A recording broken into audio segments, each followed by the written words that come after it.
Hello, నేను CSO. America అధ్యక్షుడు Trump ఎప్పుడు ఏ నిర్ణయం తీసుకుంటాడో తెలియనటువంటి సిచ్యువేషన్. రెండు కీలకమైన నిర్ణయాలు ఇప్పుడు తీసుకున్నారు. ఒకటి, వామపక్ష భావజాలం ఉన్నటువంటి కింటాఫ్ అనేటువంటి సంస్థ మీద నిషేధం విధించారు. దాన్ని ఉగ్రవాద సంస్థగా గుర్తించారు. అక్కడ ఉన్నటువంటి వామపక్ష భావజాలం ఉన్నటువంటి వాళ్ళు ఇప్పుడు ట్రంప్ తీసుకున్నటువంటి నిర్ణయం మీద విరుచుకుపడుతూ ఉన్నారు. అసలు ఎందుకు ఆ నిర్ణయం తీసుకున్నారని అంటే, చార్లీ కిర్క్ని కాల్చివేసింది ఈ కింటాఫ్ అనేటువంటి సంస్థకు సంబంధించినటువంటి కార్యకర్త. అందుకు ట్రంప్ అసలు ఆ సంస్థనే నిషేధించేసి ఉగ్రవాద సంస్థగా ప్రకటించేశాడు. వామపక్ష భావజాలం ఉన్నటువంటి ఆ సంస్థని ఉగ్రవాద సంస్థగా ప్రకటించేశారు. కన్జర్వేటివ్ కార్యకర్తగా ఉన్నటువంటి చార్లీ కిర్క్ అక్కడ అమెరికా ఫస్ట్, గ్రేట్ అమెరికా, అలాగే మేక్ అమెరికా గ్రేట్ అగైన్ ఇలాంటి వాటిని కూడా యూనివర్సిటీకి వెళ్ళి విద్యార్థుల్లో ఆయన చైతన్యపరిచే ప్రయత్నం చేస్తున్నటువంటి క్రమంలో అమెరికాలో ఉన్నటువంటి ఊటా అనేటువంటి ప్రాంతంలో రీసెంట్గా అతన్ని కాల్ చేశారు. ఆ కాల్ చేసినటువంటి అతను ఈ వామపక్ష భావజాలం ఉన్నటువంటి అతను అని చెప్పి ఇప్పుడు ట్రంప్ ఆ సంస్థని నిషేధించేసి ఉగ్రవాద సంస్థల జాబితాలో పెట్టేశారు. ఇది ఒక వివాదాస్పదమైన నిర్ణయం. మరొక అంతర్జాతీయ వివాదాస్పదమైన అంశం ఏంటంటే, భారతదేశాన్ని డ్రగ్స్ దేశాల జాబితాలో కలిపేసేసాడు. పాకిస్తాన్, చైనాతో పాటు కొన్ని దేశాల జాబితాలో భారతదేశాన్ని కూడా కలిపేశారు. అంటే పాకిస్తాన్తో పాటు భారతదేశాన్ని కూడా కలిపేశారు. ఉగ్రవాద లేదంటే డ్రగ్స్ సరఫరా చేసేటువంటి దేశాల జాబితాలో దీన్ని కూడా, భారతదేశాన్ని కూడా చేర్చారు. డ్రగ్స్ని ప్రమోట్ చేస్తుంది ఎవరు, ఏ దేశాలు అని అంటే అందరికీ తెలిసిందే. కానీ భారతదేశాన్ని డ్రగ్స్ సరఫరా చేసేటువంటి దేశంగా అమెరికా ప్రకటించింది. ఏ సందర్భంలో ఈ ప్రకటన చేశారు అమెరికా అధ్యక్షుడు ట్రంప్ అంటే, ఇరు దేశాల మధ్య వాణిజ్యపరమైనటువంటి చర్చలు జరుగుతున్నటువంటి సమయంలో కొలికి రాబోతున్నాయి. మళ్ళీ అమెరికా భారతదేశం మధ్య ద్వైపాక్షిక సంబంధాలు బలోపేతం అవుతాయి, వాణిజ్య సంబంధాలు బలోపేతం అవుతాయి, దౌత్యపరమైనటువంటి సంబంధాలు కూడా మళ్ళీ బలోపేతం అవుతాయని చెప్పి భావిస్తున్నటువంటి తరుణంలో ట్రంప్ ఈ విధమైనటువంటి నిర్ణయం తీసుకున్నారు. డ్రగ్స్ ఉన్నటువంటి దేశాలు, డ్రగ్స్ సరఫరా చేసేటువంటి దేశాల జాబితాలో భారతదేశాన్ని కలిపేశాడు. ఇంతకన్నా దారుణమైనటువంటి విషయం ఏమైనా ఉంటుందా? భారతదేశం డ్రగ్స్ రహిత దేశంగా చేయాలి, ఉగ్రవాద రహిత దేశంగా చేయాలి, తీవ్రవాద రహిత దేశంగా చేయాలని చెప్పి భారత ప్రభుత్వం శ్రమిస్తుంది. కానీ అమెరికా అధ్యక్షుడికి భారతదేశాన్ని చూస్తే డ్రగ్స్ సరఫరా చేసేటువంటి దేశంగా కనిపిస్తుంది. ఎందుకు కనిపిస్తుంది అని అంటే, ఫార్మా హబ్గా ప్రపంచానికి భారతదేశం ఉంది. ఈ ఫార్మా హబ్గా ఉన్నటువంటి భారతదేశం నుంచి పెంటానిల్ అనేటువంటి ఒక మెడిసిన్ వెళ్తుంది. దాంట్లో డ్రగ్స్ కారకమైనటువంటి కొన్ని పదార్థాలు ఉన్నాయి అనేది అభిప్రాయం. అందుకే ఇప్పుడు డ్రగ్స్ సరఫరా చేసేటువంటి దేశాల జాబితాలో భారతదేశాన్ని కూడా కలిపేశారు ట్రంప్. ఇంతకన్నా పిచ్చోడు ఇంకొకరు ఉంటారా?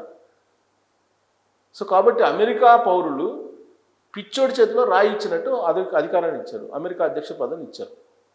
ఆ రాయిని ఎటు విసురుతాడో తెలియదు. ఇప్పుడు తాజాగా అక్కడ కిర్క్ని కాల్ చేశారు కాబట్టి, కాల్ చేసినటువంటి కార్యకర్త వామపక్ష భావజాలం ఉన్నటువంటి కార్యకర్త కాబట్టి, వామపక్ష భావజాలం ఉన్నటువంటి కింటాఫ్ అనేటువంటి సంస్థని ఉగ్రవాద సంస్థగా ప్రకటించేశాడు. దాని మీద ఇప్పుడు అక్కడ ఉన్నటువంటి వామపక్షవాదులందరూ కూడా తిరగబడేటువంటి పరిస్థితి. ఇక ప్రపంచ దేశాల్లో భారతదేశాన్ని చులకన చేయడానికి, భారతదేశాన్ని వీలున్నంత వరకు తగ్గించి చూపించడానికి ట్రంప్ ప్రయత్నం చేస్తున్నాడు. దాంట్లో భాగంగా ఇటీవల కాలంలో అనేక సందర్భాల్లో అనేక రకాలుగా భారతదేశం మీద ఆయన మాట్లాడారు. ఒకవైపు ప్రధానమంత్రి నరేంద్ర మోడీ తన స్నేహితుడు అంటూనే భారతదేశాన్ని కించపరుస్తూ ఉన్నారు. ప్రధానమంత్రి నరేంద్ర మోడీ గారిని తక్కువ చేసి చూస్తూ ఉన్నారు ఆయన. ఎట్ ద సేమ్ టైం పాకిస్తాన్కు సంబంధించిన ప్రధానమంత్రి కానీ పాకిస్తాన్కు సంబంధించినటువంటి ఆర్మీ చీఫ్ని కానీ అమెరికాకు పిలిపించుకుంటున్నారు, విందులు ఇస్తున్నారు. అక్కడి నుంచి వాళ్ళ చేత కొన్ని స్టేట్మెంట్లు భారతదేశానికి వ్యతిరేకంగా ఇప్పిస్తున్నారు. ఇవన్నీ జరుగుతూ ఉన్నాయి. పైగా పాకిస్తాన్కి ఆయన రాబోతున్నారు, విజిట్ చేయబోతున్నారు. రీసెంట్గా $500 బిలియన్ సహాయం చేయడానికి ముందుకు వచ్చింది అమెరికా పాకిస్తాన్కి. ఇవన్నీ చూస్తూ ఉంటే కనుక భారతదేశం మీద వ్యూహాత్మకమైనటువంటి దాడి ట్రంప్ చేస్తూ ఉన్నాడు. ఇలాంటి పరిస్థితుల్లో భారతదేశం ఏమాత్రం తలొగ్గినా కానీ అదును చూసి దెబ్బేసే అవకాశం లేకపోలేదు అనేది క్లియర్గా ట్రంప్ వాళ్ళకు అర్థమవుతుంది. ఒకవైపు రష్యా భారతదేశాన్ని వీళ్ళంత వరకు ప్రపంచ దేశాల్లో ఒక విలువైనటువంటి దేశంగా, ఒక పెద్ద ఆర్థిక వ్యవస్థగా చూపేటువంటి ప్రయత్నం చేస్తుంది. మరోవైపు డెడ్ ఎకానమీ అని చెప్పి ట్రంప్ చెప్తున్నాడు భారతదేశం గురించి. అలాగే రష్యాది డెడ్ ఎకానమీ, రష్యా భారత్ రెండూ కలిసి మునిగిపోతాయి, ఇలాంటివన్నీ కూడా చెప్తున్నారు. దీనికి కారణం ఏంటి? రష్యా నుంచి ఆయిల్ కొనుగోలు చేయటం. రష్యా నుంచి ఆయిల్ కొనుగోలు చేయడమే భారతదేశం చేసినటువంటి పెద్ద నేరం కింద చెప్తూ ఉన్నారు. మరి చైనా కొనుగోలు చేస్తుంది, అనేక దేశాలు కొనుగోలు చేస్తున్నాయి. మరి భారతదేశాన్ని ఎందుకు టార్గెట్ చేస్తున్నారు అని అంటే, భారతదేశాన్ని టార్గెట్ చేస్తే, భారతదేశాన్ని కట్టడి చేస్తే రష్యా యుక్రెయిన్ యుద్ధం ఆగిపోతుంది. ప్రధాన ఆదాయ వనరుగా భారతదేశం రష్యాకి ఉంది ఇప్పుడున్నటువంటి పరిస్థితుల్లో. ఆ ఆదాయ వనరుని కనుక ఆపేస్తే రష్యా యుద్ధం ఆపేస్తుంది అనేటువంటి యాంగిల్లో ట్రంప్ ఆలోచిస్తూ ఉన్నాడు. కానీ భారత ప్రభుత్వం, భారత ప్రధానమంత్రి నరేంద్ర మోడీ గారు భారత్కు ఉన్నటువంటి సార్వభౌమాధికారాన్ని పదే పదే గుర్తు చేస్తూ ఉన్నాడు. అయినప్పటికీ కూడా భారతదేశాన్ని వీలున్నంత వరకు ఏదో ఒక రకంగా డ్యామేజ్ చేసే పరిస్థితి, డ్యామేజ్ చేసిన ఆలోచన ట్రంప్ చేస్తూ ఉన్నాడు. దాంట్లో భాగంగా ఆపరేషన్ సింధూర్ మీద రకరకాలుగా ప్రచారం చేశారు. తానే ఆపాను, ట్యాక్సులు పెంచుతానని చెప్తే భయపడిపోయాడు ఎవరు? ప్రధానమంత్రి నరేంద్ర మోడీ. అందుకే ఆపరేషన్ సింధూర్కి సంబంధించి సీజ్ ఫైర్ని ఒప్పుకున్నాడు, యుద్ధాన్ని ఆపేశారు. యుద్ధం ఆపడానికి కారణం నేనే, లేదంటే ఆ రెండు దేశాల మధ్య అణుయుద్ధం వచ్చేసిండేది, ఒక పెద్ద యుద్ధాన్ని నేను ఆపాను అని చెప్పి చెప్తూ ఉంటారు.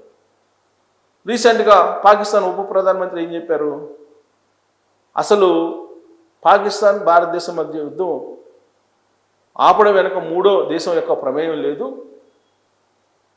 ఈ విషయాన్ని నాకు ఎవరో చెప్పలేదు. అమెరికా ఉపాధ్యక్షుడిగా ఉన్నటువంటి విదేశాంగ శాఖలో ఉన్నటువంటి విదేశాంగ శాఖ ఉపాధ్యక్షుడు కాదు, విదేశాంగ శాఖకు సంబంధించినటువంటి రూబియో చెప్పాడు అని చెప్పి పాకిస్తాన్ ఉప ప్రధానమంత్రి చెప్తున్నాడు. ఆయన చెప్పేంత వరకు కూడా నమ్ముతూనే ఉన్నారు ట్రంప్ చెప్పింది. సో శత్రుదేశమే చెప్తోంది ఎవరు ప్రమేయం లేదు, మూడో దేశం యొక్క ప్రమేయం లేదు. అసలు మూడో దేశం యొక్క ప్రమేయాన్ని భారతదేశం ఒప్పుకోలేదు. సీజ్ ఫైర్ వెనుక ఎవరు లేరు.